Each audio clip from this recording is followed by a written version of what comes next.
Hey, let's talk a little bit about self-compassion, positive self-talk. I can tell you this is really overlooked part of what we do. And sometimes when you're approaching a situation, you have to mentally prepare yourself that you belong in the moment, that you belong in the room, that you are worthy of whatever task you're getting ready to go and do. Is our negative thoughts and our negative mindset and our imposter syndromes and everything, that all the no's and all the negative things that we've been told throughout our life. The you can't do that, you're not going to make it, you don't belong on that stage, you don't belong making this YouTube video, you're never going to succeed in this coaching. Whatever that has been told to you, and sometimes you tell yourself.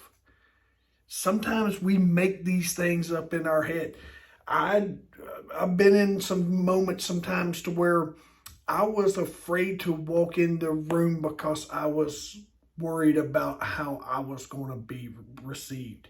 I've spoke in front of people, did marketing talks, did all sorts of value added items, and everyone told me how great it was. In the 30-minute ride home, I had critiqued myself negatively and absolutely ruined the momentum that I had from all the energy that I had gotten from the engagement that I was talking at.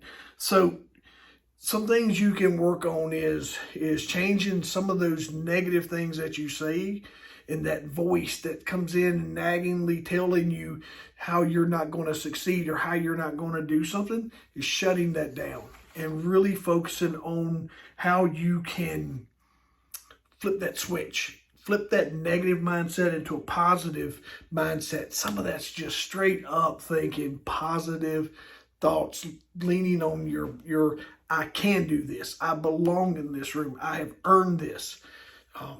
Take care of yourself, working out, all the things that I preach all the time of just eating nutritious, balanced meals, deloading stress, avoiding negative situations absolutely much as you can. Those positive self-care. I go and do time in nature and some sensory deprivation floats at a friend of mine's float center. Absolutely amazing.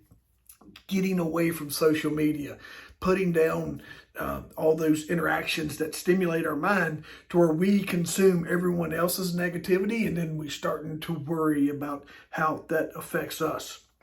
And I tell you, is making notes of this, me shooting these videos, publishing this content on YouTube, publishing it over into blogs, publishing this into Instagram, it's intimidating. Just work with someone this week on was looking to kind of just work on building her brand and her business, and I was like, this is the hardest part, is just sitting down and putting out reps, because like it or not, when the camera comes on, it's the entire world has the option to see this, critique you, or what have you, and you just have to put your content out there, provide value, and reach the people that need to hear your message or that are going to see your message.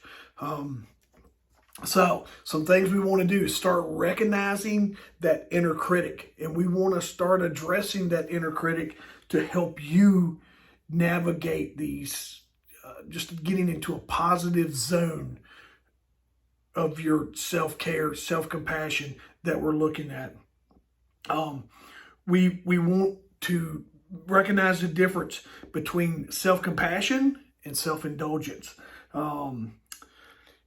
Long-term self-compassion is long-term well-being versus instant gratitude.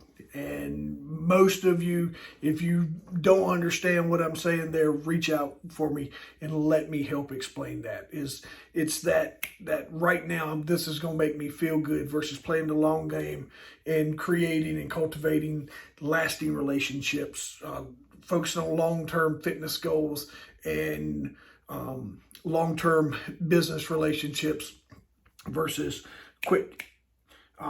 And then just playing the long game. Patience and persistence pays off when you are working with self-compassion. I hope it helps. Reach out if I can help you. Have a good one.